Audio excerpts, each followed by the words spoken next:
저랑 동일하게 느꼈을 거라고 생각하는데 오늘 찬양 너무 은혜되지 않으세요? 우리 성가대한테 박수 한번 쳐줄까요?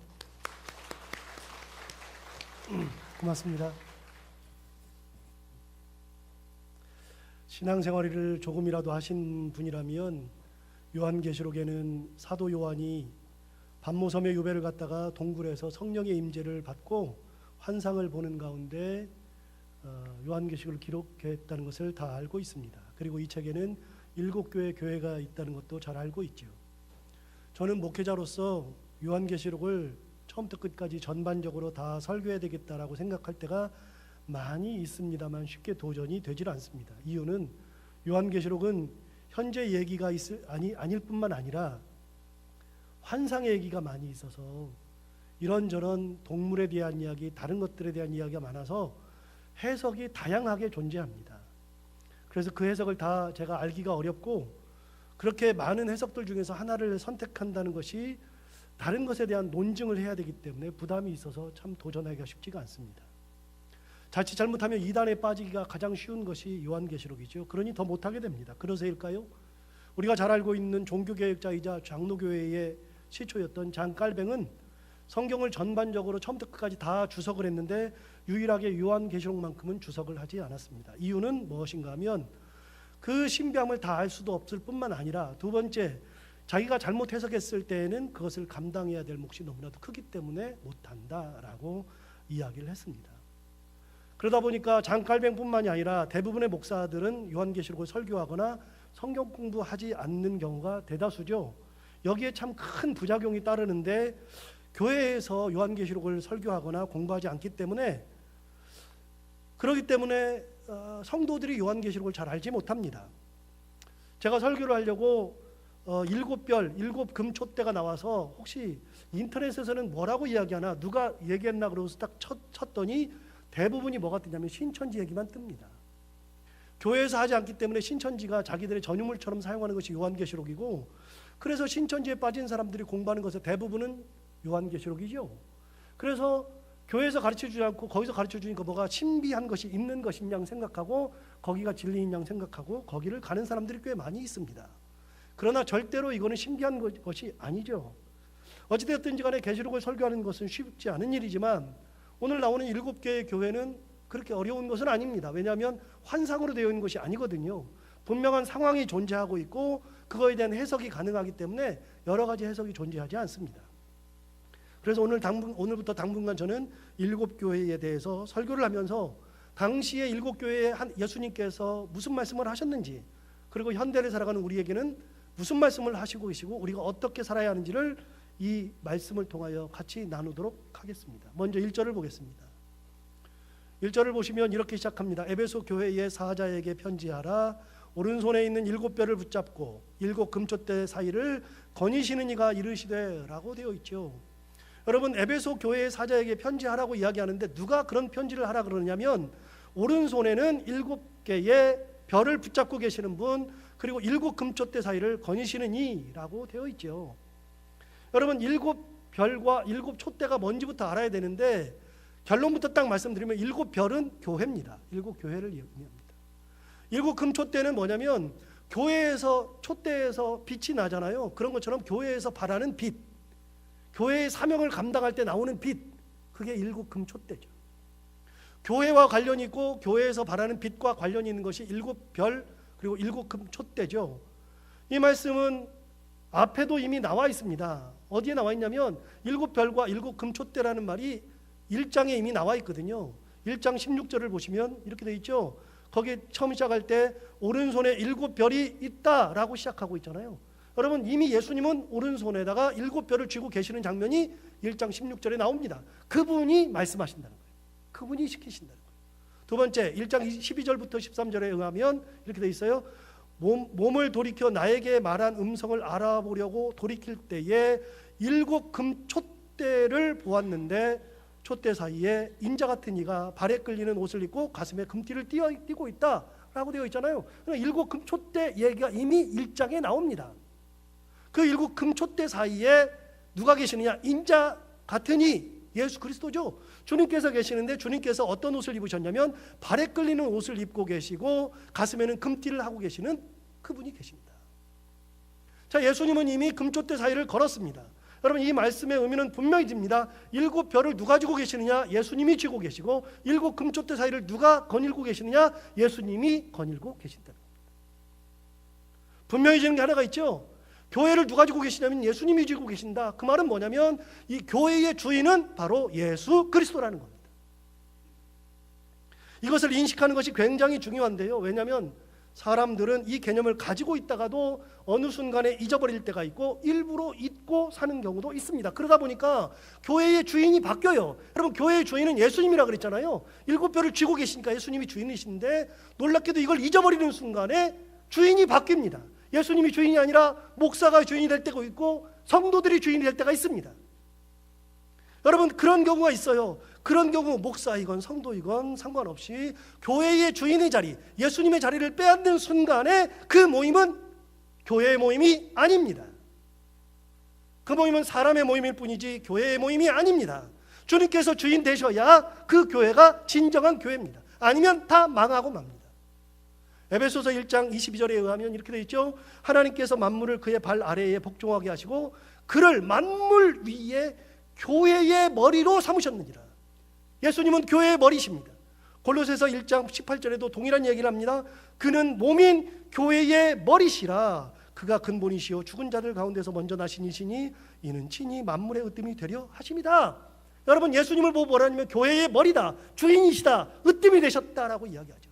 여러분, 이미 에베소서나 골로새서나 뿐만이 아니라 다른 성경에서도 예수님은 주인이라고 이야기하고 있습니다. 동일하게 요한계시록에서 나오는 7교회에 편지할 때에 편지를 보내는 분이 누구냐면 주인이 보내신다는 겁니다. 바뀌면 절대로 안 됩니다. 여러분, 영광이라는 단어는 누구에게만 쓰는 단어냐면 하나님에게만 쓰는 단어죠. 이 영광이라는 단어를 사람이 취하는 순간에 그거는 잘못되는 겁니다. 그 영광의 자리는 예수 그리스도께서 앉으셔야 되고 영광의 자리에서 칭송을 받으셔야 하는 분은 예수님이시죠. 모든 영광을 다 받으셔야 되는 분이 예수 그리스도죠. 그 자리를 누가 대신합니까? 목사가 대신하는 순간에 그 교회는 욕먹는 교회로 바뀝니다. 절대로 안 됩니다. 어느 누구도 예수님의 영광을 가로채서도 안 되고 가로채서 그 자리에 앉아도 안 됩니다. 그런 교회는 무너져야만 된다고 몇 번을 말씀드립니다. 여러분, 교회의 주인은 확실하게 예수 그리스도시죠. 오늘 본문이 그거를 명확하게 설명하고 있습니다. 여러분, 교회의 주인이신 예수께서 7별을 들고 계신다는 겁니다. 그리고 7개의 금촛대 사이를 거니신다 그랬어요. 여러분, 7개의 금촛대 사이를 거니시면서 교회에서 발하는 빛, 그 빛 사이를 걸어다니면서 그 모든 교회에서 발하는 그 빛이 예수 그리스도의 빛이 났을 때 거기에서 영광을 받으시는 분도 예수님밖에 없습니다. 목사도 거기서 빛을 발하는 존재이지 영광을 받고 빛을 볼 수 있는 존재가 아니라는 얘기입니다. 어느 누구도 그걸 가로챌 수 없습니다. 여러분, 거기는 아무나 못 걸어다닙니다. 누구만 걸어다닐 수 있느냐?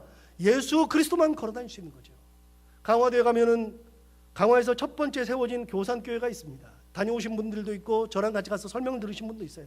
그 교회가 세워진 데는 이유가 있었습니다. 교산에서 살고 있던 이승환이라는 사람이 인천으로 나가서 술집을 했습니다. 거기서 돈을 잘 벌고 있었는데 어느 날 술집에 온 사람들이 이야기를 하는데 잘 들어보니까 그 사람들이 무슨 얘기를 하냐면 여기 존스라는 외국인 선교사가 왔는데 그 선교사가 교회에 있는데 그 교회에서 개를 한다 그러더라. 개. 돈 이렇게 해가지고 하는 개. 그러니까 사람들이 거기 많이 몰린다 그러더라. 그래서 이승환도 그래? 그럼 나도 돈 벌러 가봐야지. 그래서 교회를 출석했습니다. 당시에 그 교회 목회자는 존스였는데 그가 목회를 아무리 해도 전도를 아무리 해도 아무도 안 와요. 교회가 부흥하지도 않고 뭐 사람이 오질 않으니까. 그러다가 어떤 사람이 한 명 딱 왔는데 그 사람이 꾀를 낸 거예요. 선교사님한테, 선교사님, 우리 교회가 사람들이 많이 모이는 방법은 딱 하나 있습니다. 개를 하면 됩니다.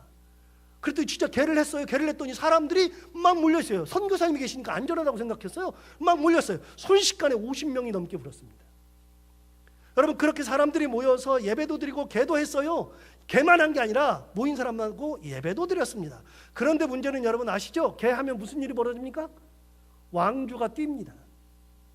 개주가 먹고 튀는 거죠. 여러분 그 교회에서도 개주가 돈을 다 모았다가 튀고 말았습니다. 여러분 교회는 예배하는 곳이고 하나님의 영광이 드러나는 곳이지 개를 하는 곳이 아니라는 거예요. 하나님이 그 교회는 무너뜨려 버리시는 거예요. 하나님의 영광이 드러나지 않으면 교회는 무너져야 되는 거예요. 목사가 마치 주인처럼 행동하는 교회는 무너져야 되는 거다. 무너졌어요. 다 없어졌어요. 없어지고 두 사람만 남았는데 그 중에 이승환이라는 사람이 남았어요. 이승환이라는 사람이 남았는데 그 사람이 진짜 열심히 신앙생활을 하니까 존스가 보다가 야, 너 세례 받아야 되겠다. 세례 줄게 그랬더니 이승환이 두 가지 이유로 거절했죠. 첫 번째 이유는 뭐냐? 나에게는 어머니가 계시는데 내가 어머니보다 먼저 예수 믿는 것도 송구스러운데 어머니보다 먼저 내가 천국 가게 되는 것도 이게 말도 안 되고 내가 세례 받는 것은 말이 안 된다. 어머니가 먼저 받으셔야 되겠다. 두 번째, 내가 술집하고 있는데 술집을 하면서 절대로 세례를 받을 수가 없다. 내가 부정하게 세례받을 수 없다. 그래서 이승환이라는 사람이 그렇게 못합니다 그래가지고서 다 거절한 다음에 그 자리에서 술집을 다 정리해버리고요, 술집을 없애버린 다음에 자기 고향 강화도인 교산에 가서 어머니를 만나러 갔어요. 어머니 만나가지고서 얘기하잖아요. 어머니 예수 믿어야 됩니다. 예수께서 계십니다. 그러면서 얘기를 하니까 어머니가 처음에 안 듣다가 몇 달 동안을 이야기하니까 어머니가 예수를 믿게 됐어요. 그래서 예수를 믿으니까 이제 세례 받을 때가 되어서 존스가 있는 인천까지 다시 가서 우리 어머니가 세례를 받는답니다. 어머니 세례를 주러 오십시오. 그래가지고서 배를 타고 인천 앞바다에서 배를 타고 강화도 교산 앞에까지 왔잖아요. 와가지고서 딱 내려가지고 지나가려고 그러는데 그 동네에 살고 있는 김상임이라고 하는 생원이 있는데 그 김상원이라는 분이 가만히 보니까 외국인이 내 땅을 지나가요. 그런데 당시에 여러분 그런 곳에 생원이나 초시나 뭐 이런 사람들은요 위세가 대단합니다. 그 땅이 전부 다 자기 땅이에요. 거기 있는 사람들이 다 자기한테 소작을 붙여서 사는데 자기 땅을 지나간다 그러니까 너 절대로 못 지나간다. 외국인이 못 지나간다. 그러니까 난감한 거예요. 난감하니까 꾀를 낸 게 뭐냐? 어머니를 모시고 와라. 그래서 야밤에 어머니를 달밤에 모시고 가가지고서 배 위에다가 어머니 올라간 다음에 어머니가 배에서 세례를 받죠. 그게 뭡니까? 한국의 유명한 선상 세례입니다. 배 위에서 세례 받는. 여러분 하나님의 은혜가 있으면 그렇게 세례 받는 사람이 생기는 거예요. 하나님이 주인 되시고 예수께서 주인 되셔야 그런 일이 벌어지는 거죠. 어느 누가 주인의 자리를 대신할 수 있어요? 여러분 그런데 놀라운 게 하나 있어요. 그런 일이 벌어졌는데 그렇게 되었는데 그 땅을 못 지나간다 그랬어요. 사람도 그래요. 사람도 내 땅이면 못 지나가요. 여러분 교회는 누가 거기서 영광 받아요? 주님밖에는 영광 받으실 분이 없다는 거예요. 거기를 지나다니신다. 여러분 저희 교인들도 계시고 아닌 분들도 계시는데 대부분이 교회에 올 때 내가 다니는 출석하는 교회가 아니면 교회 올 때 왠지 죄를 짓는 것 같고 미안하기도 하고 막 그래요. 다 그렇잖아요. 그럼 제가 항상 얘기해요. 새벽기도 때도 여기 우리 교회 아니신 분들이 새벽기도 하러 오시는 분들이 꽤 많아요. 그분들이 오시는데 죄인처럼 와요. 조용히 왔다가 맨 뒤에만 앉아있다 가고 그래요. 제가 새벽기도 할 때 몇 번 얘기했습니다. 여러분 새벽기도 올 때 눈치 보고 오지 마십시오. 여기 와서 마음껏 기도하시고 이 교회는 신창교회지만 신창교회 교인들 것이 아니라 이 교회는 예수님 겁니다.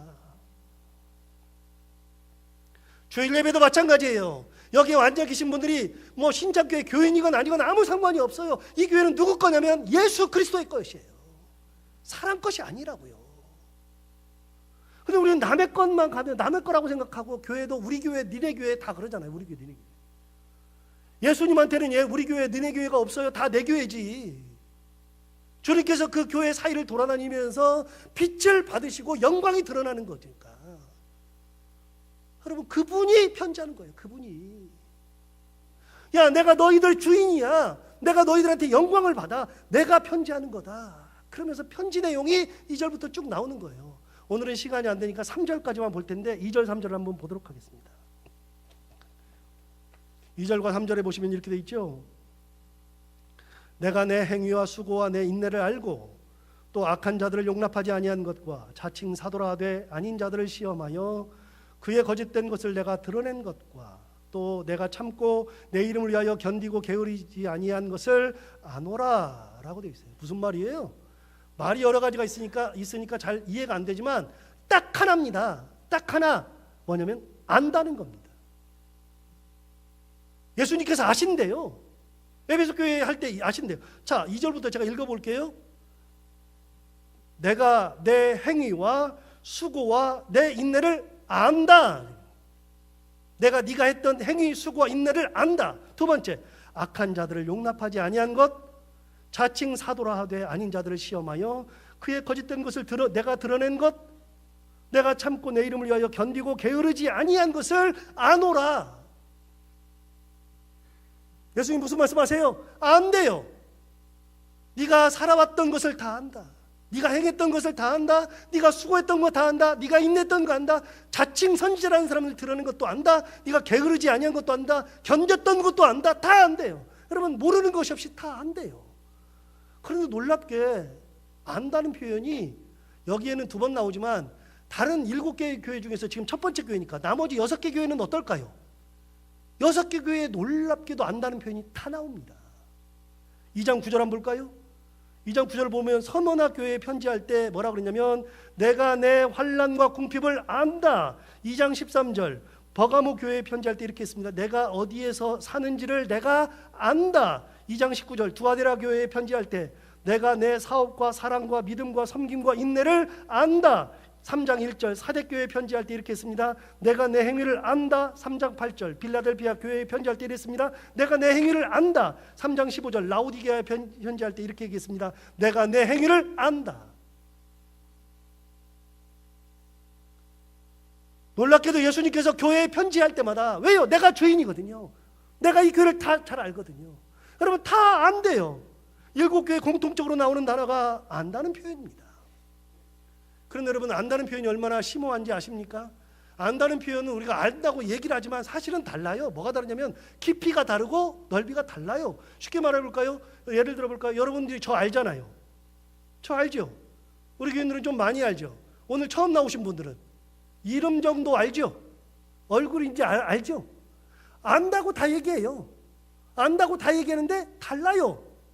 여러분, 새벽 기도 때 더 많이 나오신 분들은 저를 더 많이 알아요. 아는데 정도가 다른 거예요. 그런데 여러분이 아무리 많이 알아도 제 아내가 저를 아는 것만큼 몰라요. 25년을 살았어요. 25년을. 그러니까 제 아내가 저를 보고서 내 남편 안다는 것과 여러분들이 저를 안다는 것은 다른 거예요. 똑같이 안다는 표현을 쓰지만 달라요. 여러분, 예수님께서 지금 뭐라 그랬냐면 안다 그랬어요. 이 표현이 뭘까요? 여러분, 예수님께서 안다 그랬을 때는 그런 표현이 아니에요. 성경에 나오는 안다는 표현은 주로 구약 성경을 가지고서 설명하는데, 구약 성경에 안다는 표현을 할 때는 야다라는 표현을 썼다고요. 그 야다는 언제 쓰는 표현이냐면 부부관계에서 쓰는 표현이에요. 부부관계에서. 일반 관계에는 다른 용어를 쓰는 거예요. 부부관계에서는 야다라는 부부관계의 용어가 따로 있어요. 그러니까 부부만 아는 게 따로 있죠. 예를 들어서 여러분, 부부가 아는 것은요, 살다 보면 옷을 다 벗고 만나잖아요. 여러분은, 제가 벗은 모습을 못 봤지만 여러분, 부부는 다 벗고 만나잖아요. 그런데 여러분, 이 벗고 만난다는 것이 육체적으로만 벗고 만나는 게 아니라 이게 정신적으로 다 벗겨지는 거예요. 20몇 년 살아봐요. 30몇 년 살아봐요. 40몇 년 살아봐요. 무슨 생각하는지, 무슨 말을 하는지, 도대체 어떤 행동을 할지 다 알아요. 그게 안 되는 거예요. 그런데 하나님이 우리를 안다는 표현을 할 때는 부부관계에서 쓰는 야다라는 안다는 표현을 써요. 그런데 여러분, 이 표현은 정확하지가 않아요. 왜냐하면 사람과 사람 사이에 안다는 거는요, 부부가 아무리 많이 알아도 제 아내가 저를 잘 몰라요. 제가 다 말해요? 제 속에 있는 걸 다 끄집어서 알아요? 몰라요. 알긴 알아도 몰라요. 저도 제 아내를 잘 몰라요. 제가 여러분을 사랑한다 그러지만 여러분을 잘 몰라요. 알 수가 없어요. 여러분 다 모르는데, 그러는데 하나님이 우리를 안다 그럴 때, 안다는 표현을 쓸 때 사람의 용어 중에서 뭐가 가장 적합할까 찾아보니까 안다는 용어가 쭉 많은데 그 중에서 제일 잘하는 것이 부부관계니까 부부관계에 안다는 용어를 썼을 뿐이지 달라요. 여러분, 하나님이 우리를 안다는 표현은 따로 만들어야 돼요. 뭐예요? 정확히 다 아시는 거예요. 다. 전부 다.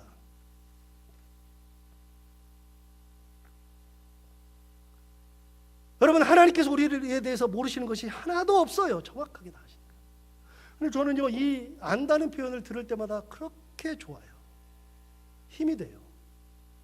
왜냐하면 하나님이 저를 아시기 때문에. 제 마음을 아시거든요. 제 시름소리를 아시거든요. 제가 어떤 행동을 했는지, 어떻게 살아오고 있는지, 어떤 모습으로 살아가고 있는지 하나님이 다 아시거든요. 사람들은 몰라줘도 다 아시거든요. 여러분, 저도 그렇지만 여러분들도 부부싸움 하시잖아요. 부부싸움 하는데 친구들 간에도 싸우고 뭐 모임에서도 싸우고 그러는데 여러분 왜 싸워요? 부부싸움을 왜 해요? 두 가지 중에 하나예요.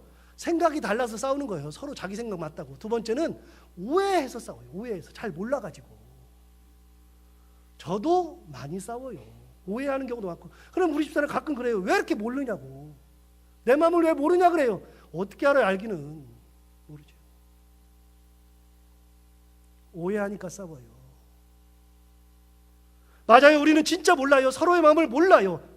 사는 얘기를 몰라요. 알고 싶어도 알려주지도 않을 뿐만 아니라 알 수도 없어요.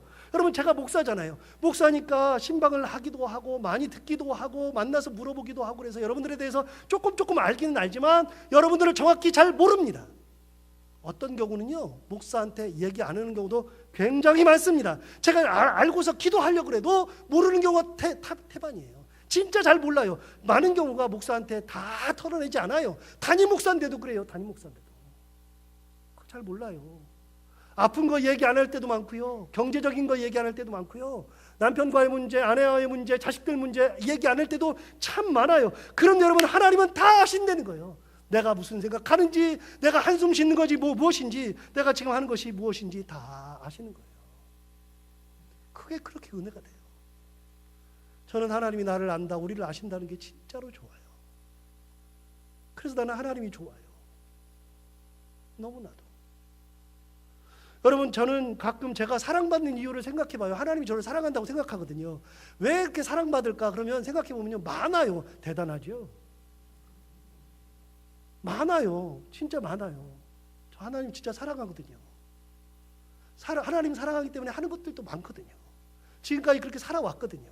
하나님이 저를 그래서 사랑한다고 생각을 해요. 그런데 제가 설교를 준비하면서 내가 왜 이렇게 하나님 앞에 사랑을 받을까 생각했더니 많은 생각이 나는데 그 중에 하나가 이겁니다. 고등학교 2학년 가을 추석이 되었을 때 제사를 드려야 하는데 제가 절을 하지 않았습니다.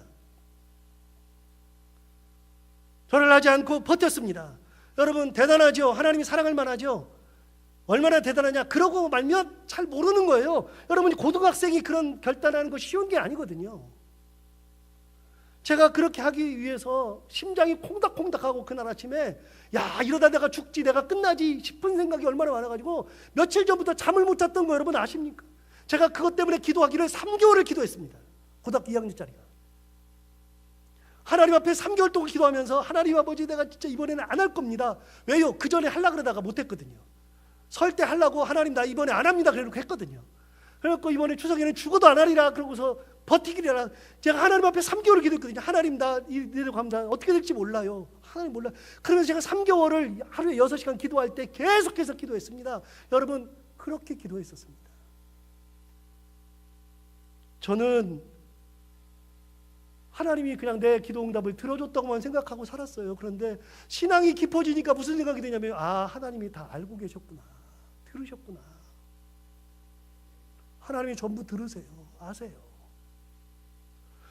제가 고등학교 때 개척교를 다녔는데 그 개척교를 다니면서 청소를 했고 그 다음에 계단 청소, 의자 닦을 때 고등학교 2학년짜리가 의자 닦고 다니고요. 그랬어요. 1학년짜리가 고등학교 1학년.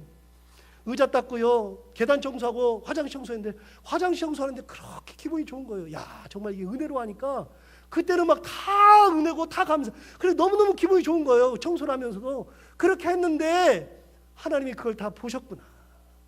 보시는구나. 하나님은 제가 신음하는 걸 다 아시고 남몰래 흘리는 눈물을 흘릴 때에도 다 알고 계십니다. 그러니까 예수님께서 길을 가시다가 제가 성경을 보다 깜짝깜짝 놀라는 게 뭐냐면 예수님께서 길을 가시다가 맹인을 만나면 맹인을 고쳐주는데요. 여러분, 성경에 뭐라고 되어 있냐면 그 맹인의 이름이 없어요. 뭐라고 되어 있어요? 한 맹인 그랬습니다. 여러분 아시죠? 성경을 언제 기록했다고요?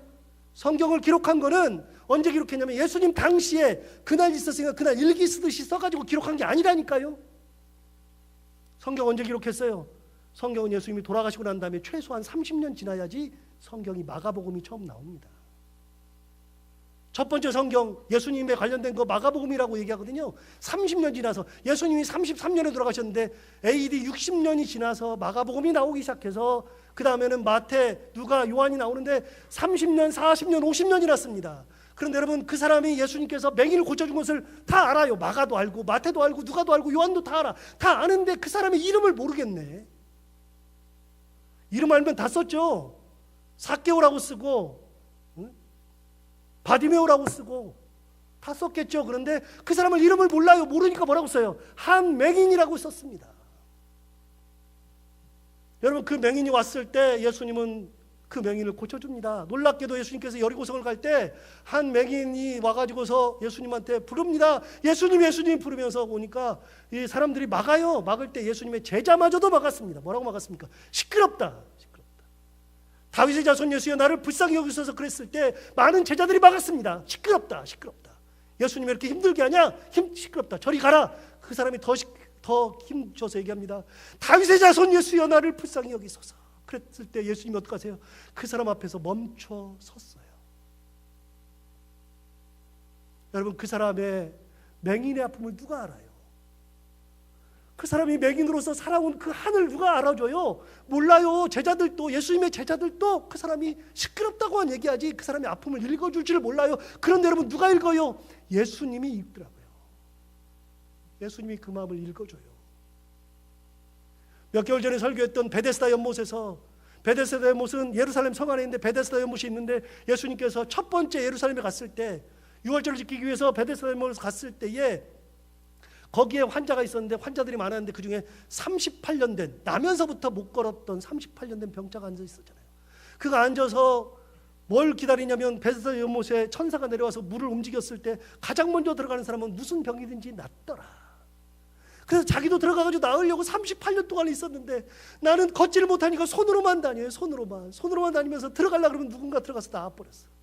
또 들어가려고 그러면 누군가 들어가서 나와버렸어. 그 마음을 누가 알아줘? 이 사람은 집에도 가지 않고 똥 싸고 오줌 싸고 밥 먹으면서 거기에서 낫기만을 있는데 누구도 알아주지 않아. 그래서 예수님이 베데스다 연못 앞을 지나갔습니다.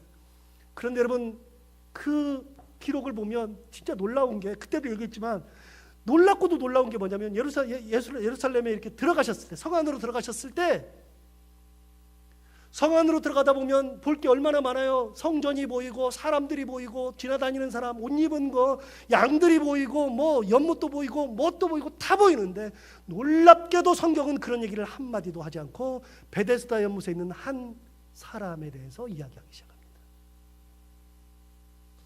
사람들은 관심도 없어요. 없는데 그 사람의 마음을 읽어주신 분이 예수 그리스도입니다. 여러분, 세상 사람들이 아무도 몰라줘요. 내가 무슨 눈물을 흘리고 있는지. 오늘 여기 왔잖아요. 여기 왔는데 여기 오신 분들 가만히 보세요. 제가 보니까 오늘 다 찍어보려고 와가지고 변장을 해가지고 아무런 근심 걱정이 없는 것 같아. 근데 여러분 보세요. 이 중에는 속이 문드러지는 사람이 있다니까.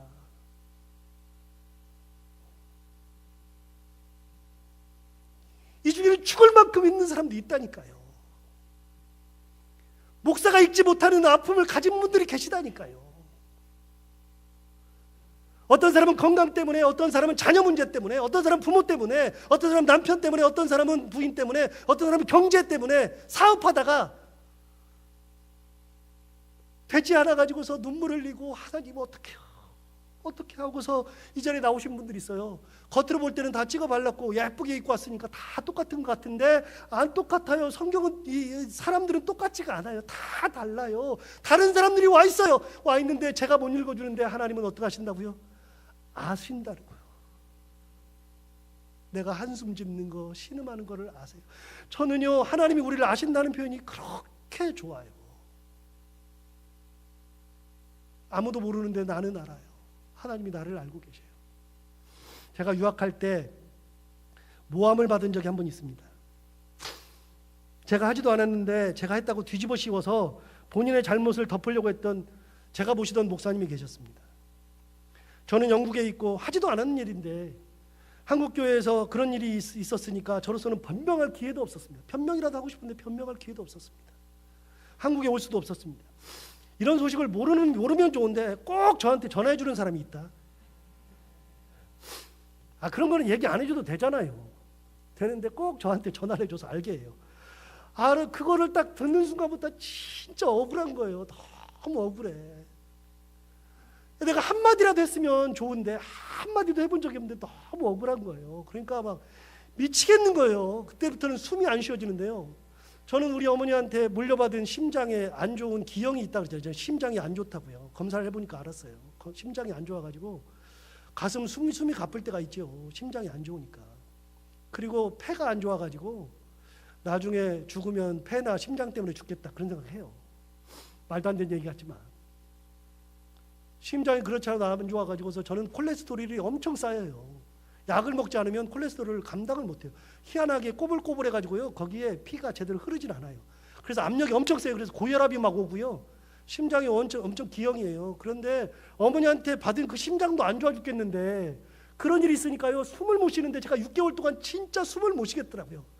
잠을 자는데 한 5분씩 잠을 못 자고 숨이 여기까지 차가지고 내가 죽지 하다가 하고서 숨을 쉬었던 데가 한 6개월 되거든요.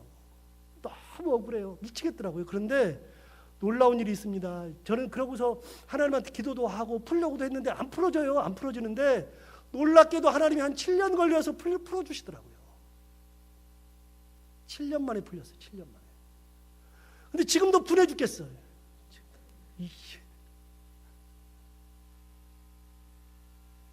제가 가만히 몰랐는데 우리 하나님이 알고 계시는 거야. 야, 너 가만히 있어. 내가 풀어줄게. 네만 풀어줄게. 그래서 제가 아무 말도 못했어요. 못하기도 하고 안 하기도 하고 그냥 버텼어요. 버텼는데 하나님께서 풀어주시니까 풀리는 거예요. 이게.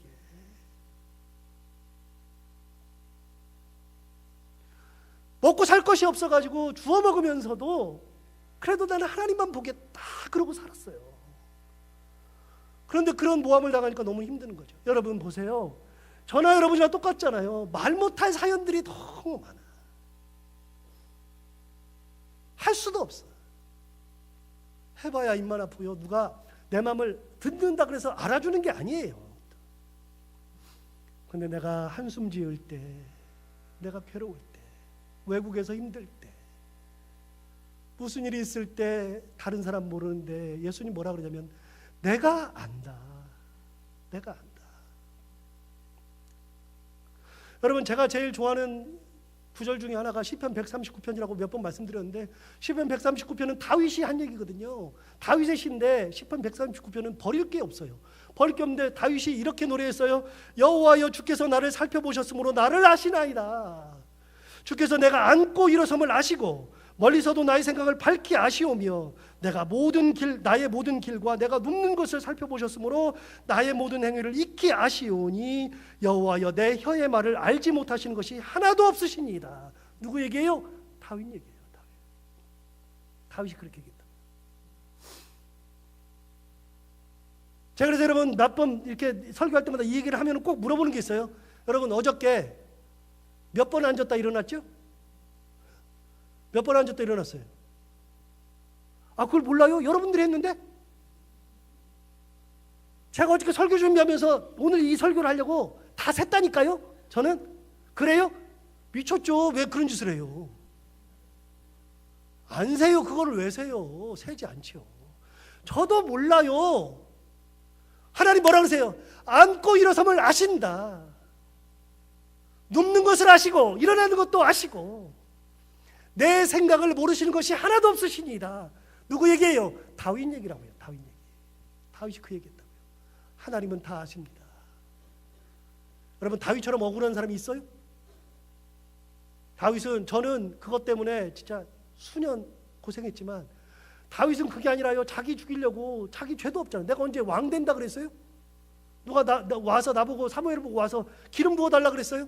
내가 없이 기름 붓고 나서부터 15년 동안 도망 다녔다니까요. 가장 억울한 사람이 다윗이라고요. 성경에. 다윗이 뭐라 그래요? 주께서 나에 대해서 모르시는 것이 하나도 없으시니이다.